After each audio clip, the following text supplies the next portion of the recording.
Olá, seja bem-vindo ao Bíblia Fácil, o seu programa semanal de estudo da Bíblia. Todas as semanas temos um encontro marcado para estudarmos um pouco mais a respeito do livro do Apocalipse. E nós estamos aqui nos estúdios da Novo Tempo com um grupo de 10 amigos que nós convidamos de vários estados brasileiros para esta que será a última temporada do livro do Apocalipse. Nós estamos conhecendo um pouquinho deles a cada semana. Semana passada, conhecemos um pouquinho a respeito desses 5 convidados e agora eu quero apresentar para você esses outros 5 convidados que estão conosco, a começar pelo Tiago. O Tiago, ele é biólogo, mora aqui em Jacareí, São Paulo, cidade onde está a Novo Tempo, e nós preparamos um pequeno vídeo a respeito do Tiago. Meu nome é Tiago Fernandes da Silva, tenho 35 anos, sou natural aqui de Jacareí, sou formado em biologia já há 9 anos e atualmente eu trabalho com análises clínicas. Quando eu recebi o convite para participar do Bíblia Fácil, ao mesmo tempo que eu fiquei muito interessado em ir, porque é um programa extremamente interessante, eu fiquei preocupado por conta do meu trabalho. Me disseram que as gravações seriam durante a semana e por eu trabalhar durante a semana para mim ficaria meio complicado. Mas graças a Deus eu consegui aí um jeitinho, né, para poder participar e graças a Deus eu consegui esse tempo livre e participar do programa. O meu trabalho ele está relacionado com análises clínicas, então eu trabalho 12 horas de segunda a sexta-feira e então assim, meu dia começa às 7 horas da manhã no meu trabalho, 7 horas, eu entro às 7 horas no trabalho e vou até por volta das 6h30, 7 horas da noite. Basicamente a minha semana é trabalho e o que eu faço de extra aí para mim é ir na academia. Ou antes ou depois do trabalho. Por conta disso você ficou um pouco preocupado? Fiquei bastante preocupado, porque seria uma semana de gravação e com esse tempo que eu tenho de trabalho extenso, não estava vendo muita possibilidade para poder participar. Então essa foi a minha grande preocupação. Aí você... Quando me buscaram para ir para as gravações, muita coisa passou pela minha cabeça. Quem eram as pessoas, o nível de conhecimento bíblico que elas tinham, né? E se isso seria um fator de estresse maior do que a questão de aprendizado, né? Se seria um debate ou de fato seria apenas um estudo.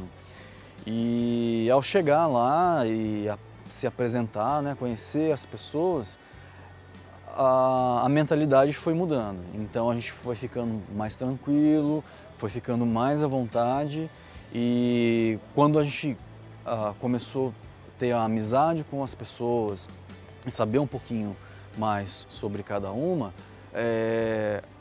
as preocupações passaram e a gente pôde ter um aproveitamento muito grande com esse programa. Tiago, muito bom conhecer um pouquinho da sua história. Você é biólogo. Isso. Você tem paixão por essa área? Muita. Muita? Desde o ensino médio já tive essa tendência para a área de ciências biológicas, então trabalho com a parte de análises clínicas hoje, mas a parte da biologia relacionada ao meio ambiente e aos animais de uma forma geral também é muito presente na minha vida. Mas que bom saber essa apreciação tua pela natureza, né? De fato, a palavra de Deus nos ensina a amar e respeitar a natureza, não é isso? Não só a natureza inanimada, como também a animada. Sim. É uma alegria ter você no nosso programa aqui, Eu tá bom? agradeço a oportunidade. Seja muito bem-vindo. Obrigado. Nosso próximo convidado é o Dr. Eduardo, ele vem lá de Campo Grande, Mato Grosso do Sul, e você vai assistir agora um pequeno vídeo a respeito dele e da sua esposa Simone, que o acompanha. Assista aí.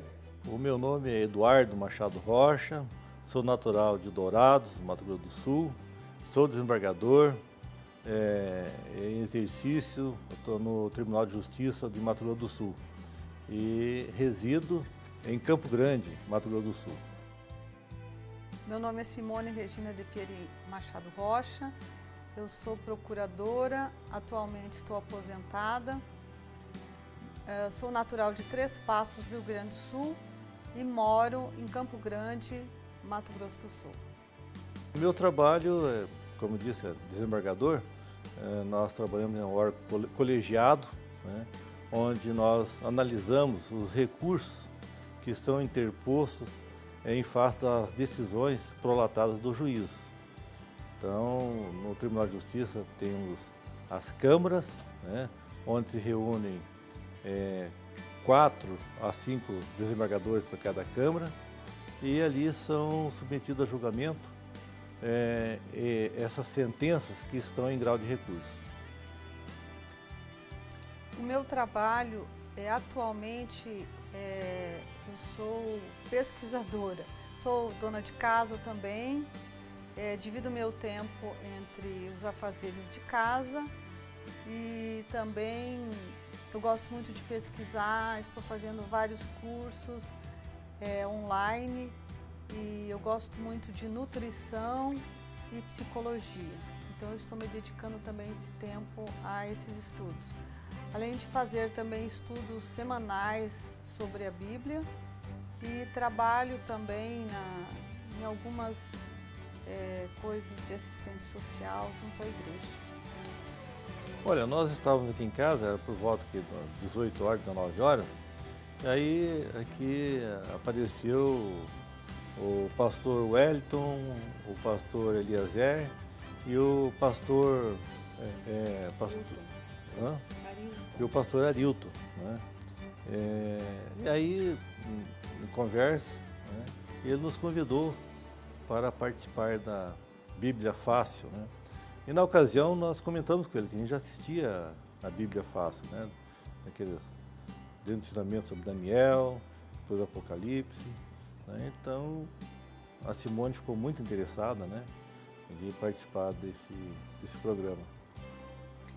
Eu confesso que eu fiquei extremamente surpresa com esse convite, porque eu jamais esperava. A gente via os programas, né, o Bíblia Fácil, eu acompanhava também o Leandro Quadros e o Ivan Saraiva, e também aquele consultório de família, né, vários programas da Novo Tempo, mas eu nunca imaginei que um dia eu estaria no programa. Então, realmente, para mim, foi motivo de grande satisfação e surpresa.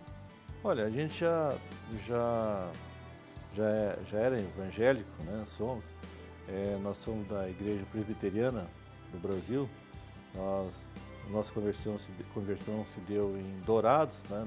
na Igreja EPB Central, chamada Igreja do Relógio. Aí depois nós viemos para Campo Grande, continuamos aqui frequentando a Igreja Presbiteriana. E já também tivemos alguns cultos, né, convido os pastores aqui, que já mencionamos o nome, na Igreja Adventista do Sétimo Dia. A minha vida espiritual depois da conversão foi maravilhosa. Eu realmente me senti descoberta de um monte de coisas que a gente acreditava e realmente foi um véu que saiu dos meus olhos. Realmente, depois da conversão, eu consegui ver várias coisas que antigamente eu não via. E graças a Deus, Deus está constantemente me revelando e eu peço sempre para que o Espírito Santo governe a minha vida, para que Ele tome conta da minha vida e que me livre de todos os enganos. Então, a minha vida espiritual está sendo uma constante busca da verdade. E eu peço sempre para Deus que me mostre a verdade conforme a vontade dEle. Doutor Eduardo, o senhor é um desembargador do Mato Grosso do Sul. Quantos desembargadores existem no estado do Mato Grosso do Sul? 32. 32. Eu ouvi falar que eles têm que morar todos na capital, é isso mesmo? Sim, mora no local da jurisdição. Tem que morar dentro da jurisdição? Porque o Tribunal de Justiça fica na capital do estado, né, que é Campo Grande, Mato Grosso do Sul. Entendi. E vocês têm reuniões periódicas, então, entre esses 32 desembargadores? Sim, tem. Quando reúne os 32, chama-se pleno no tribunal. Pleno? Que reúne todos os 32 desembargadores. mas é distribuído por câmaras e seções. Entendi. Então, cada desembargador, ele faz parte de uma câmara, né? Essa câmara lá no Mato Grosso do Sul é composta de 4 desembargadores, né? Certo. E tem também as seções, que são compostas de 5 desembargadores. E então, toda semana, né, as câmaras se reúnem para o julgamento. Entendi. Que alegria ter o senhor aqui no nosso programa, seja muito bem-vindo. E se faz acompanhar da esposa, da Simone, que é procuradora. É isso mesmo, Simone? Sim, eu sou procuradora do município, agora atualmente estou aposentada. Ok. Você nasceu mesmo em Campo Grande? É de Mato Grosso do Sul mesmo? Não, eu nasci em Três Passos, no Rio Grande do Sul. Você é gaúcha. Eu sou gaúcha. Está emprestada lá em Campo Grande, então, né? Mas já eu me considero sul-mato-grossense porque já faz 45 anos que eu estou lá. Eu já sou mais sul-mato-grossense do que gaúcha. Que jóia, que bom ter você aqui, doutora, em nosso meio, alegria recebê-la. E eu queria aproveitar e mandar um abraço para todos os amigos lá de Campo Grande. Nós estivemos lá recentemente, né, numa festa muito bonita. Um abraço a todos os nossos telespectadores do Mato Grosso do Sul. Que Deus possa continuar abençoando vocês nesse processo de estudo e aprendizagem da Bíblia. Uma alegria receber o casal. Prazer é nosso. Estamos recebendo também aqui mais 2 jovens universitárias. A primeira que nós vamos conhecer a história dela é a Natália, que vem lá de São Pedro da Aldeia, no Rio de Janeiro. Acompanhe aí o vídeo. Meu nome é Natália Gomes, eu tenho 23 anos e moro na cidade de São Pedro, no estado do Rio de Janeiro. Sou estudante de História na Estácio de Sá de Cabo Frio. Eu assisti o Bíblia Fácil na temporada de Daniel e comecei a estudar junto com o Bíblia Fácil, junto com a Bíblia e com os livros didáticos. Eu descobri que tem um segmento, a Bíblia trabalha junto com a história e isso me encantou. Quando Daniel falou dos reinos que viriam e eu comprovei que realmente veio, aquilo me fez querer fazer história e hoje eu faço. Assim que eu recebi a notícia, eu me programei o mais rápido possível. Eu pedi um tempo do trabalho e conversei com o coordenador da faculdade. Aí ele me deu, né, esse período para eu poder estar estudando a Bíblia Fácil. Para mim foi um privilégio muito grande.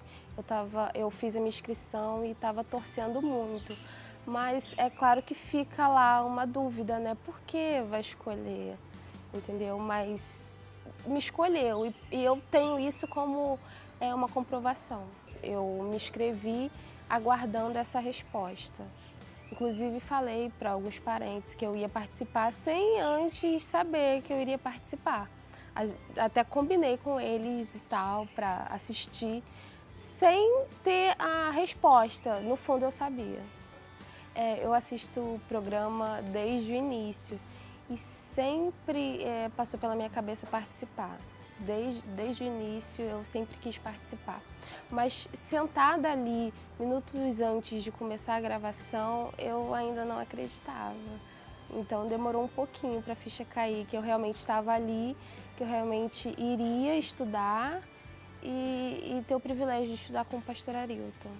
Foi assim, uma situação bem legal, bem diferente. Natália, seja muito bem-vinda ao programa. Eu ouço uma propaganda de uma casa muito famosa que existe em São Pedro da Aldeia, não é isso?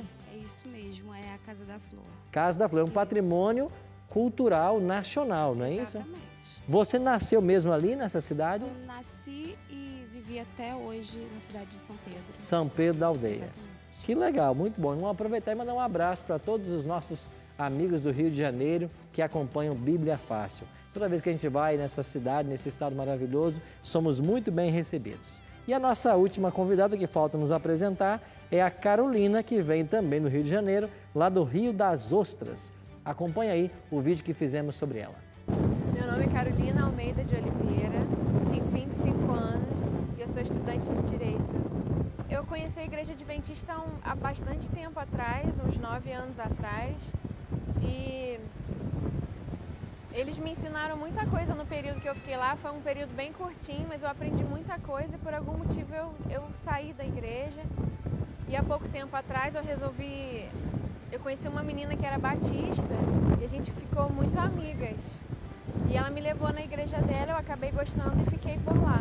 Só que eles tinham umas práticas que eu não concordava muito, eu não compreendia.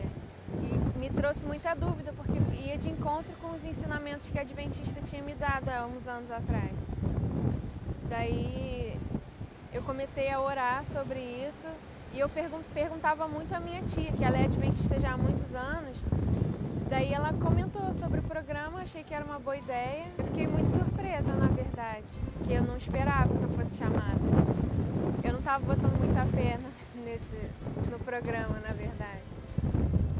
E foi muito inesperado, foi bom. A gente viu que você gravou um vídeo e tal, bem curtinho, mandou pra gente, a produção viu. O que estava passando na sua cabeça naquele momento? Na verdade, a moça que me falou do programa me mandou gravar o vídeo umas 6 vezes.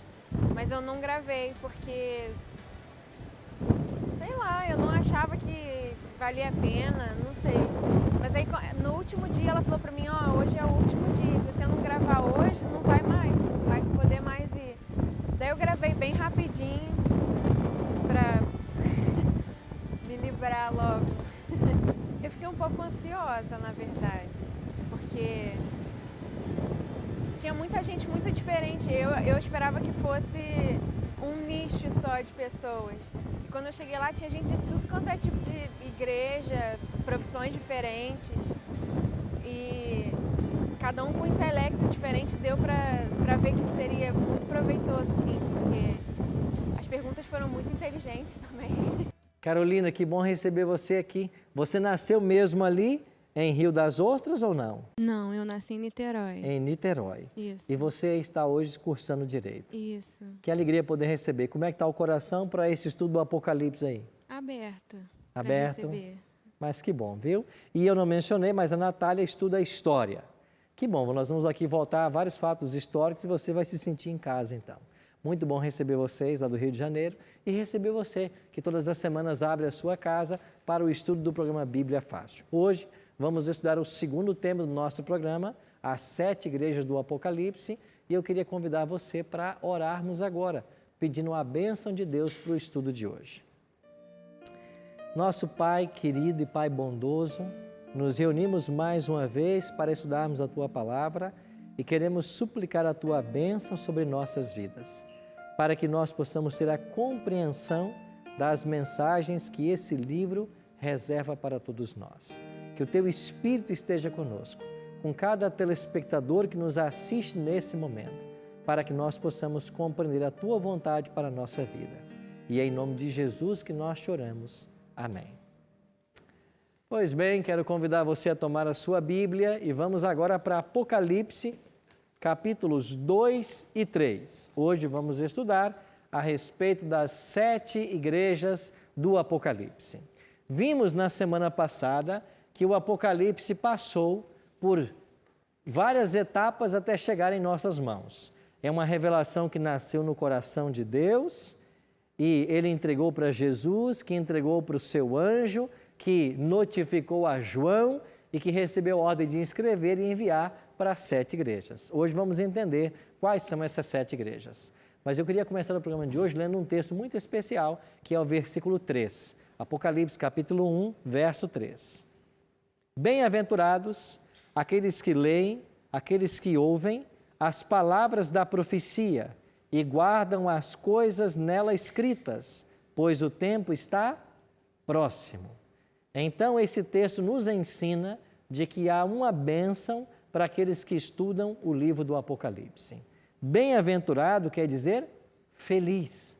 Então, está escrito, felizes aqueles que leem, aqueles que ouvem e guardam as coisas que estão escritas nessa profecia. Então, hoje, ao começarmos mais uma vez o estudo, tenhamos isso em mente. Nós seremos felizes se estudarmos e vivermos o que esse livro ensina. Carolina? Pastor, o senhor disse que Deus deu a revelação a Jesus Cristo, mas eu aprendi que Jesus é um com Deus. Quando ele faz essa diferenciação na Bíblia, o que quer dizer? Você está certo. Lá em João capítulo 10, verso 30, Jesus disse assim: eu e o Pai somos um. Esse ser um é no sentido de unidade plena. Tudo que o Pai é, o Filho também é. Mas quando você vai para Gênesis capítulo 1, verso 1, o primeiro verso da Bíblia, lá diz assim: no princípio criou Deus os céus e a terra. A terra, porém, era sem forma e vazia, e o Espírito de Deus pairava sobre as águas. Depois Paulo vai dizer que todas as coisas foram criadas por intermédio de Jesus Cristo. Ele é o agente da criação. Ainda que a Trindade esteja unida em propósito, eles são três seres distintos. Você tem o Pai, você tem o Filho e você tem o Espírito. Tudo que o Pai é, o Filho é e o Espírito é. Mas são três pessoas distintas, três seres distintos. Então, em termos de revelação, Deus ele entrega para o seu Filho Jesus Cristo. Por quê? Porque Jesus é o Deus que vai se encarnar, que vai vir à Terra, vai viver tudo o que viveu e vai ser crucificado e morrer em nosso lugar. Então, no plano da salvação, cada ser da divindade assume um papel distinto. O Pai é quem envia, o Filho é enviado e o Espírito é o Consolador. Agora, tudo que o Pai é, o Filho é, e tudo que o Pai e o Filho são, o Espírito também é. Isso tem que estar bem claro em nossa mente, tá bom? Bom, vamos então entender aqui sobre as 7 igrejas, mas antes temos mais uma perguntinha, eu não gravei o seu nome ainda, Lilian. Por favor, Isso. Lilian. Pastor, no programa anterior, nós vimos aqui em Apocalipse 1,16, que diz o seguinte, que na boca de Jesus saiu uma espada de 2 gomos. Que espadas são essas? A espada que sai da dizer. boca de Jesus é a palavra que sai da boca dele. Então, esta palavra que sai, ela tem poder. O apóstolo Paulo vai comparar a espada como sendo a espada da palavra de Deus. Uma espada que tem 2 gumes e penetra até o íntimo, até as juntas e medulas. Paulo usa essa expressão. Então, quando ele também descreve sobre a armadura do cristão, ele vai dizer que a espada do Espírito é a palavra de Deus. Então, essa espada que sai da boca de Cristo é o conteúdo que será agora mostrado a João. É esse o simbolismo. Ele vai revelar agora a João conteúdo. A revelação sempre tem que ter conteúdo. E o que está escrito no Apocalipse é o conteúdo que sai da boca do próprio Cristo. Ok? Vamos então a um detalhe interessante do nosso estudo. João estava na famosa ilha de Patmos. Essa ilha era uma ilha-prisão do Império Romano no 1º século da era cristã. Para lá eram banidos os inimigos do Império. E João disse que ele estava lá por causa da palavra de Deus e do testemunho de Jesus. E ele recebeu uma ordem no versículo 11, Apocalipse 1:11. O que vês, escreve em livro e manda às 7 igrejas. Quais são elas? Éfeso, Esmirna, Pérgamo, Tiatira, Sardes, Filadélfia e Laodiceia. Então João recebeu uma ordem. O que você vai receber de revelação do anjo, você escreve num livro, a palavra aqui é rolo. Não tem a ideia de um livro como nós seguramos hoje. A ideia aqui é de um rolo, daquele pergaminho. Escreve num rolo e você vai mandar para 7 igrejas. Essas 7 igrejas que são mencionadas aqui eram igrejas que existiam nos dias de João. Eram todas igrejas cristãs, não eram as únicas. A Bíblia menciona no Novo Testamento outras igrejas além destas 7. Mas dentro das igrejas cristãs que existiam, no final do 1º século, Deus orientou João a endereçar o livro do Apocalipse para 7 delas. Por quê? Porque estas 7 igrejas que existiam nos dias de João, elas possuíam características que teria a igreja cristã ao longo de toda a era. Então, a igreja de Éfeso representa um período, seguida por Esmirna, por Pérgamo, por Tiatira, por Sardes, por Filadélfia e, finalmente, por Laodiceia. E nós iremos descobrir hoje de que nós estamos vivendo o período de Laodiceia. Então, como que essas igrejas viviam nos dias de João E como que isso se aplica aos nossos dias? Há um padrão nessa carta. E qual é o padrão que João obedece aqui? Você tem uma apresentação de Cristo para a igreja, depois Cristo elogia a igreja, depois ele reprova a igreja, depois ele dá um conselho e depois ele faz uma promessa. Nós temos uma pergunta aqui, temos outra ali, mas nós vamos para o intervalo. E quando voltarmos, vamos ouvir o que os nossos amigos querem perguntar ou contribuir. Daqui a pouquinho, estamos de volta.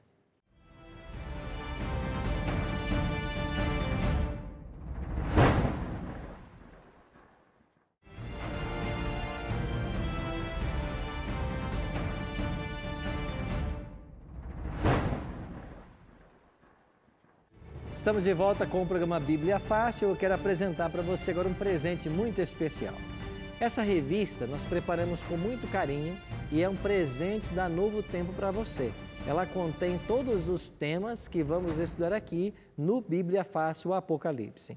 É um presente da Novo Tempo para você, não custa nada, chega na sua casa pelos correios, inteiramente grátis. Como é que você pode pedir essa revista? Você pode ligar para nós em horário comercial. O nosso telefone é 0 operadora 12 21 27 3121, ou você pode então mandar uma mensagem de WhatsApp dizendo: eu quero a revista do Apocalipse. O nosso WhatsApp é 12 98100 1615. Aproveita para curtir nossas redes sociais, facebook.com/bibliafácil, o nosso canal também no YouTube, youtube.com/bibliafácil. Se inscreva nesse canal, você vai receber os vídeos em primeira mão, as chamadas, as músicas, muita novidade para você lá no YouTube. E também aproveite para visitar a nossa página no Instagram, @bibliafácil. Nós terminamos há uns momentos atrás com duas perguntas que ficaram pendentes. Cacai, você primeiro. Sim, com relação às 7 igrejas do Apocalipse, elas são igrejas ou religiões, e por que apenas 7? Ok. As 7 igrejas eram as igrejas cristãs da Ásia Menor. Haviam outras, como eu mencionei, mas essas 7 foram escolhidas porque elas representariam 7 períodos pelos quais passaria o povo de Deus do primeiro ao segundo advento. Então, cada uma terá um elemento profético. E nós estamos vendo hoje no período da 7ª igreja, como compreenderemos agora.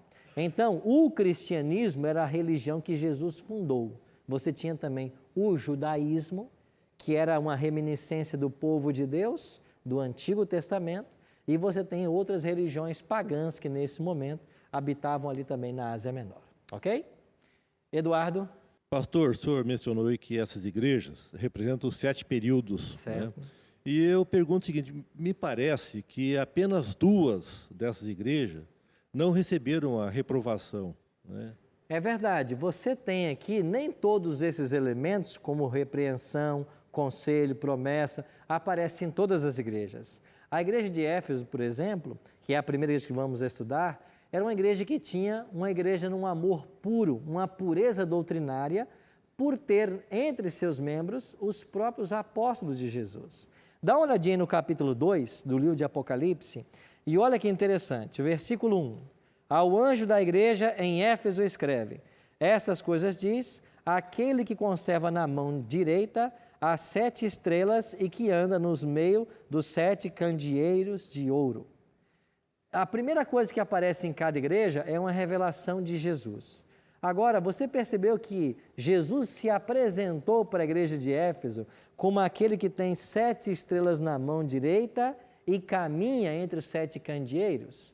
O que são essas estrelas e o que são esses candeeiros? Então, é um simbolismo que o Apocalipse nos dá, mas que o próprio Apocalipse revela. E aonde está a revelação desse simbolismo? Volta para o capítulo 1, verso 20. Olha o que diz Apocalipse 1, verso 20. Quanto ao mistério das 7 estrelas que viste na minha mão direita e dos 7 candeeiros de ouro, as 7 estrelas são o quê? Os anjos das 7 igrejas. E os 7 candeeiros são o quê? As 7 igrejas. Você viu que o Apocalipse dá o simbolismo, mas ele interpreta? Então, no capítulo 1, verso 16, apareceu Cristo andando entre os 7 candeeiros e com 7 estrelas na mão direita. A mesma visão aparece no capítulo 2 agora. Só que o verso 20 do capítulo 1 explica: esses 7 candeeiros são as 7 igrejas e as 7 estrelas são 7 anjos. A palavra anjo quer dizer também mensageiro. Ou seja, Cristo tem os seus mensageiros em suas mãos, no sentido de que ele guarda, que ele protege, e ele caminha entre as 7 igrejas, no sentido de que ele está sempre presente com as igrejas. Ele está com sua igreja em todos os tempos. Tiago? Aqui no versículo 4 do capítulo 2, ele tem assim: tenho, porém, contra ti que abandonaste o teu primeiro amor. A princípio, a gente pode ler apenas como um sentimento, o amor. Mas existe alguma característica ou algumas que comprovem, né, ou retratem esse abandono do primeiro amor em relação a essa igreja? Esta é a crítica que Jesus, ou a repreensão que é feita à igreja de Éfeso. E o que significa nesse momento abandonar o seu primeiro amor? Se você vai para o livro de Atos, a igreja que nasce logo depois da ascensão de Jesus, porque no capítulo 2 vem o Espírito Santo, no dia de Pentecostes. E ali só num dia, quantos se batizaram? Estão lembrados?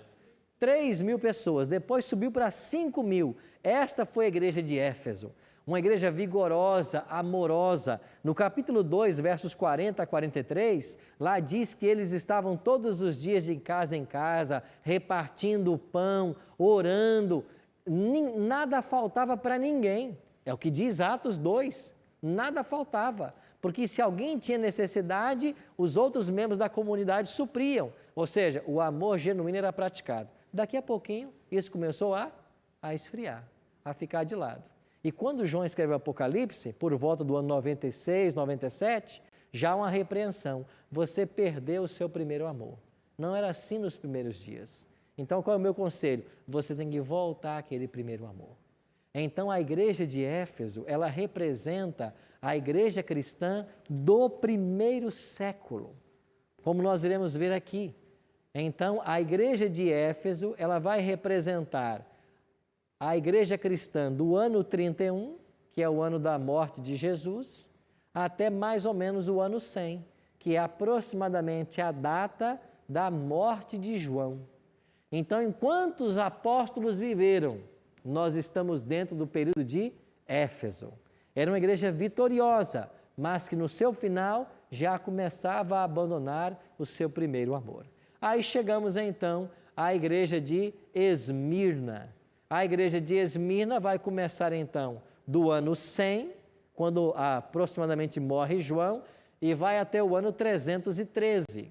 Dentro da igreja de Esmirna, nós temos a experiência do imperador Constantino, que foi o imperador romano que, entre aspas, se converteu ao cristianismo. Nós sabemos que essa conversão foi apenas uma jogada política para que ele pudesse unificar o império. Ele tinha o apoio de todos os pagãos e como o cristianismo cresceu e floresceu no primeiro século e depois, futuramente, ele quis então trazer os cristãos para junto de si.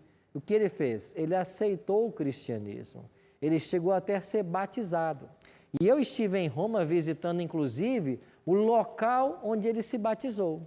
Até hoje você tem ali em Roma esse prédio que é chamado o Batistério Octogonal e dentro do batistério você tem um local onde, segundo a história, o Papa batizou ali o imperador Constantino. E foi o Papa Silvestre quem fez esse batismo por volta do ano 325. Então, Constantino unifica o império. Mas o que acontece dentro desse período de Esmirna? Olha o que diz o verso 10. Não temas as coisas que tens de sofrer. Eis que o diabo está para lançar em prisão alguns dentre vós, para ser dispostos à prova, e tereis tribulações de quantos dias? 10 dias. Nós vamos aprender agora os princípios de interpretação da Bíblia. Já aprendemos aqui que todo o código do Apocalipse a própria Bíblia interpreta. E um outro ponto que nós temos que aprender agora é, em profecia, cada dia representa um ano. Isso está baseado em 2 textos da Bíblia, Números 14, 34 e Ezequiel 4, 6 e 7. Esses 2 textos da Bíblia, Números 14, 34 e Ezequiel 4, 6 e 7, nos ensinam que em profecia um dia equivale a um ano. Se na igreja de Esmirna eles iam ter provas de 10 dias, significa uma perseguição que duraria 10 anos. Aonde está na história essa perseguição? Justamente dos anos 303 ao ano 313. Porque foi neste período que Galério e Maximiniano promoveram fortes perseguições contra a igreja cristã. E a perseguição só terminou 10 anos depois, no ano 313, justamente pela assinatura de um edito de Constantino, que a história chama o Edito de Tolerância de Milão, que foi assinado em Milão no ano 313. Com essa assinatura, houve uma repentina paz no Império por causa de Constantino. Cacai? Pastor, com relação ao número de igrejas ou religiões, a gente percebe que, infelizmente, a origem, praticamente, de todas as guerras que acontecem, que aconteceram e que acontecem hoje no mundo, é a desarmonia das religiões, né?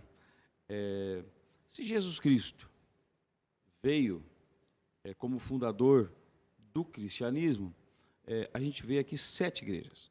Por que 7 igrejas? Porque não uma, né, onde todos nós preguemos, no caso, o cristianismo, onde reine a paz, a verdade, a união, a harmonia entre todos esses 7 bilhões de habitantes. Na realidade, são 7 igrejas, mas é uma só. É a igreja cristã. Só que a igreja cristã que estava na cidade de Éfeso, na cidade de Esmirna, na cidade de Pérgamo, mas era uma só igreja, a igreja cristã. Jesus fundou uma igreja, a igreja cristã. Segundo hoje uma enciclopédia publicada em Oxford, nós temos 34 mil religiões cristãs atualmente. Essas 34 mil são derivações de uma única igreja. Jesus só plantou uma igreja, a igreja cristã. E nós vamos entender que essa igreja, ela vai passar por 7 períodos na história até os dias atuais. Por isso, as 7 igrejas do Apocalipse. E por que o 7? Porque na Bíblia o 7 é um número de perfeição. Essa é a conotação do 7. Então é por isso que nós temos que estudá-la. Já vimos que Éfeso era o período da pureza, mas eles perderam o seu primeiro amor. Aí veio Esmirna, uma igreja perseguida, 10 anos de perseguição. Veio Constantino, que se converteu no período, assinou um decreto, veio a repentina paz. Aí nós chegamos à próxima igreja. Qual é a igreja? Pérgamo. O período de Pérgamo começa em 313 e vai até o ano 538. Por que até 538? Porque em 538 você tem na história o que nós chamamos de o início da supremacia papal. Os papas chegam agora ao poder, 538. E esse período de Pérgamo, que vai de 313 a 538, vai atestar a queda do Império Romano, o que aconteceu em 476. E quando cai Rômulo Augusto, o último imperador romano, qual é a figura política que sobra? A dos bispos. E em cada cidade havia um bispo. Só que esses bispos começaram a considerar o bispo de Roma como sendo o bispo mais importante e passaram a chamá-lo de pai, em italiano, papa. Então você tem em 538 o início da supremacia dos papas. Meu amigo Wellington, o Everton. O Ebert. Até então... Desculpa, viu, Everton? O Ebert. Até então, o que nós estamos vendo é uma única igreja. Cristo deixou os discípulos, que foram chamados cristãos, passou a primeira Éfeso, Esmirna, entrou no no período Pérgamo. papal, mas é a igreja... A igreja cristã. É a igreja cristã. O que está acontecendo com essa igreja cristã? Ela agora, no período de Pérgamo, o que vai acontecer? Quando cai o Império Romano, e Edward Gibbon, que é esse historiador britânico, diz que isso aconteceu no ano 476, as tribos bárbaras vão começar a dominar, as tribos bárbaras serão dominadas pelo papado, você tem agora uma conversão em massa, uma conversão meio que forçada. E essa conversão em massa aconteceu o quê? Quando o papado começa a dominar, você tem agora os pagãos batizados em massa, essas tribos bárbaras, eles trazem para dentro do cristianismo elementos do paganismo. Aí a igreja cristã, ela vai começar agora a perder a sua essência, porque os elementos pagãos virão para dentro do cristianismo. Eduardo. Pastor, inclusive, com o início do regime papal, foi dividido ali a Itália, né? Porque a Itália passou uma parte dela ali do oeste, a parte oeste, ao domínio papado. Sim. Em que era quem governava ali várias partes ali, os duques, né? E bispos. E houve a confusão aí de ensino espiritual, né? Que ele trazia as 7 igrejas, para a confusão do domínio político. Havia uma briga entre igreja e Estado, né? Até que finalmente hoje o domínio ficou restrito ao Estado Vaticano, os 44 hectares de terra que hoje constituem ali o Estado Vaticano, certo? E a Itália somente foi reunificada novamente como Estado em 1890 e poucos, né? Se não me falha a memória. E a Itália não era um país ainda, era dividido ali, papado e italiano. Havia um domínio muito forte. Nós vamos chegar a uma data muito especial dentro dessas 7 igrejas, que é justamente quando esse poder religioso vai declinar, que é 1798.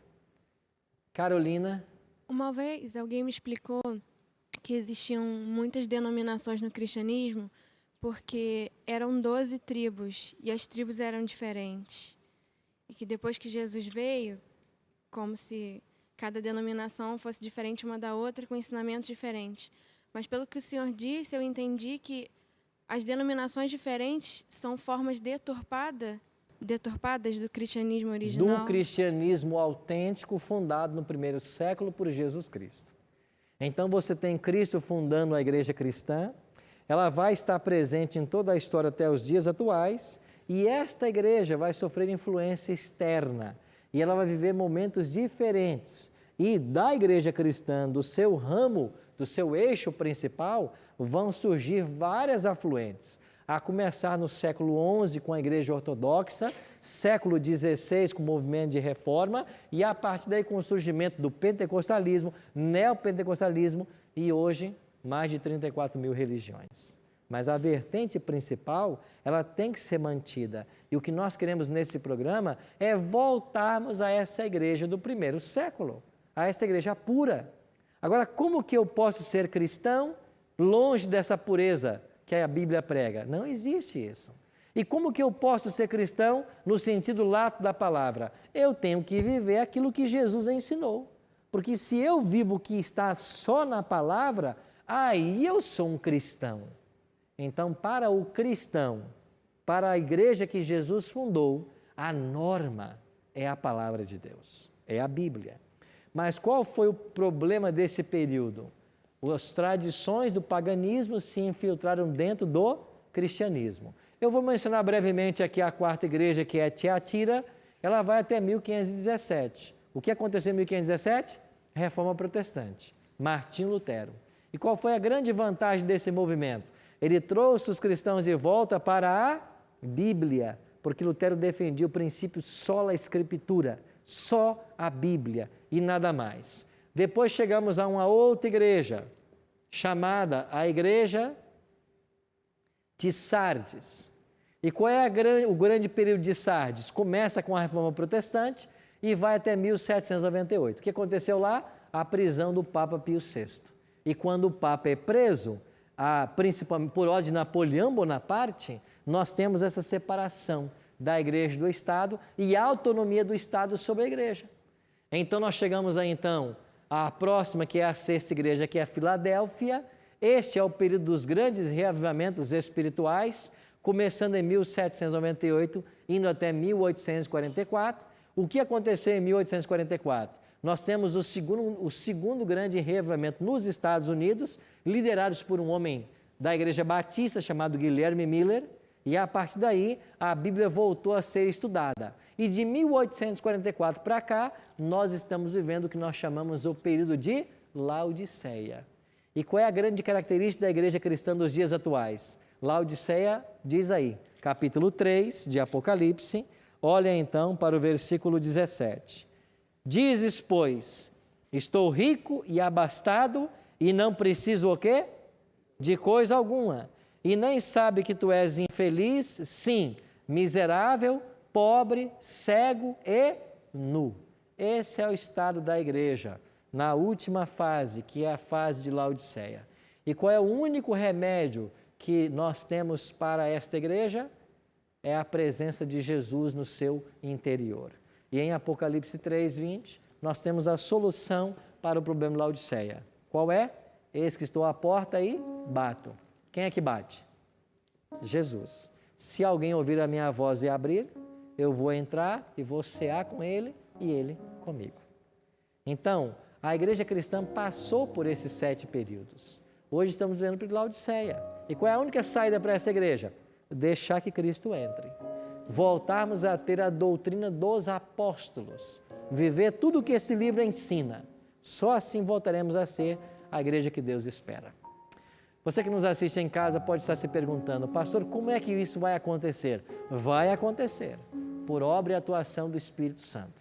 E se nós deixarmos, o Espírito vai nos mostrar o caminho a seguir. Eu queria que você pensasse nisso enquanto ouviremos agora essa música.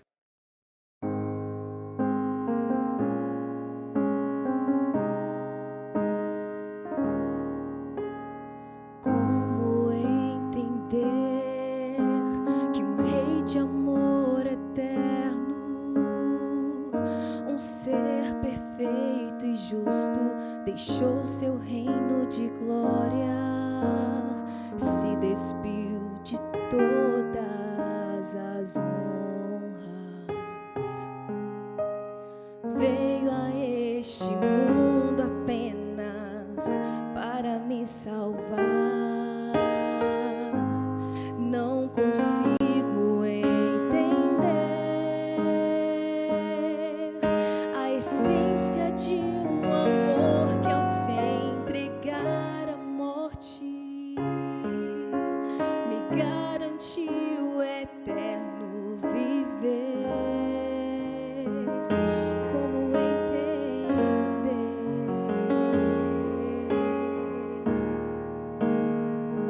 uma obra que sempre existiu, consumada a preço de sangue, uma fonte de graça e amor, Jesus Cristo,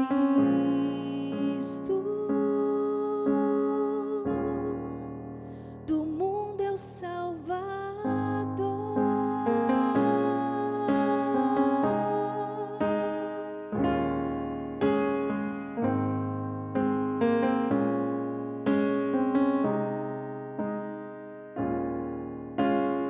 Crer no seu amor e aceitar que estou salvo, que a este mundo não pertenço mais.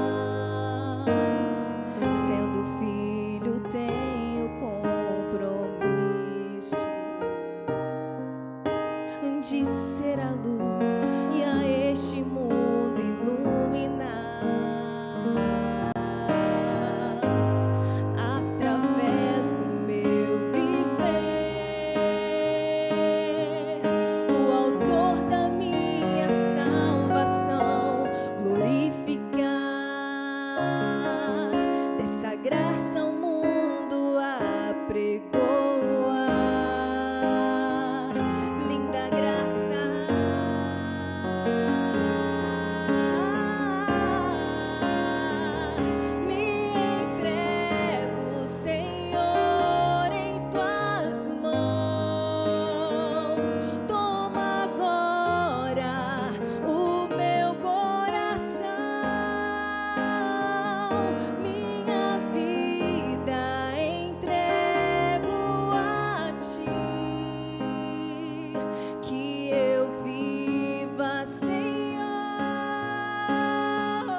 te servir.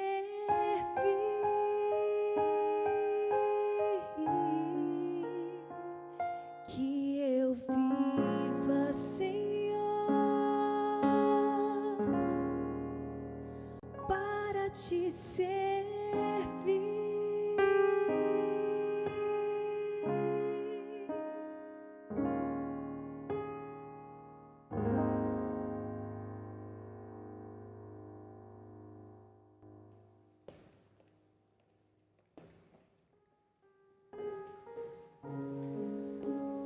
Você deseja viver para servir ao Senhor Jesus? É isso que Ele nos convida. Eis que estou à porta e bato. Aquele que abrir a porta do seu coração, ele vai poder entrar. E quando Jesus entra, nós voltamos ao cristianismo primitivo, a esse mesmo amor, a esse mesmo apego à palavra e principalmente a viver os princípios que esse livro ensina e que o cristianismo moderno tem paulatinamente deixado de lado. Infelizmente hoje, a igreja cristã se confunde com muitas coisas. E de muitos púlpitos são pregadas coisas que não estão na Bíblia. E muitas coisas da Bíblia são distorcidas, mesmo estando vivendo nós num país cristão como é o Brasil. Daí a necessidade cada vez mais nos aprofundarmos no estudo desse livro. E como Cristo acompanha a sua igreja em toda a história, como Jesus caminhava entre os 7 castiçais de ouro que são as 7 igrejas, Ele está caminhando até com Laodiceia. Ele está conosco, nós que vivemos o período de Laodiceia. E não precisamos ser laodiceianos. Nós podemos ter um espírito diferente. E o que vai definir isso é o nosso compromisso com a palavra. Se o meu cristianismo vive é o que esse livro ensina. Se o que eu faço é pautado por esse livro. E esse é o grande desafio para mim e para você. Compreender qual é a vontade de Deus revelada nesse livro e praticar somente ela. Por isso, se você tem no seu coração o desejo agora de conhecer mais esse livro e de praticar só o que ele ensina, de abrir o seu coração e de Jesus entrar, eu queria orar com você. Feche seus olhos e ore comigo. Pai Santo, obrigado pela tua companhia constante em todos os momentos da história da igreja. Obrigado por termos a esperança de que a porta do coração pode ser aberta e Jesus pode entrar. E quando Ele entra, Ele vem fazer morada. Ele nos purifica, Ele nos perdoa e Ele nos mostra o caminho a seguir. Queremos aprender a Tua vontade para a nossa vida. Queremos conhecer o Teu caminho e dessa forma nos prepararmos para a Tua volta. Esta é a nossa oração. Em nome de Jesus. Amém. Muito obrigado pela sua companhia no Bíblia Fácil de hoje. Semana que vem nos encontraremos para estudarmos o capítulo 4 de Apocalipse e aprenderemos mais sobre o trono de Deus. Eu espero você. Até lá.